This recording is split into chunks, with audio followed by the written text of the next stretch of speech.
The word jihad is mentioned in the Quran about 41 times.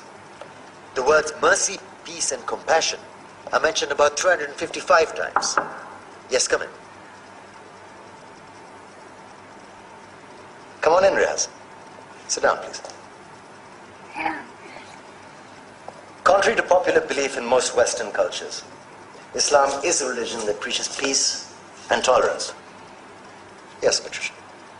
If Islam truly is a religion that preaches peace, then how come the world's most troubled spots, the West Bank, Afghanistan, Pakistan, Iraq, they're all plagued with Islamic terrorism? Well, that depends on your definition of terrorism. Some might argue that the U.S. invasions of countries like Iraq and Afghanistan are also acts of terrorism. No, those were acts of war to get rid of despotic regimes. Or a means of getting at a country's oil.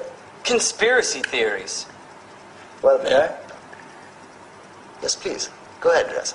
Mr. Khan is right. I mean, if we're talking about terrorists, the world's biggest terrorists are the white superpowers. Come on now. No, really, stop and think about it. Explain 9/11. Okay.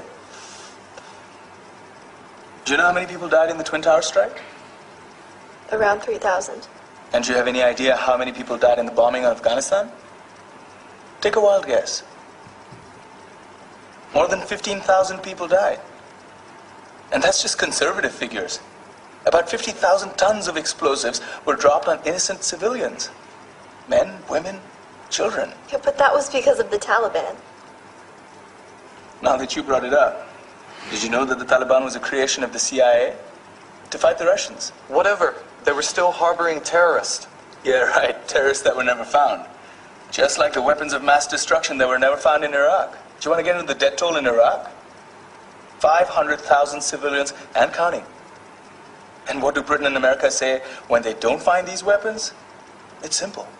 They just say sorry. And still refuse to relinquish control of these countries. What are you trying to say? What I'm trying to say is that just because you're American, wear a fancy suit, and call yourself the president, doesn't make you any less of a terrorist. I'm saying that if you don't stop meddling in other people's countries, you will face a backlash. If Muslims like you feel that way, then why don't you get out of our country? We will. As soon as you promise to leave ours.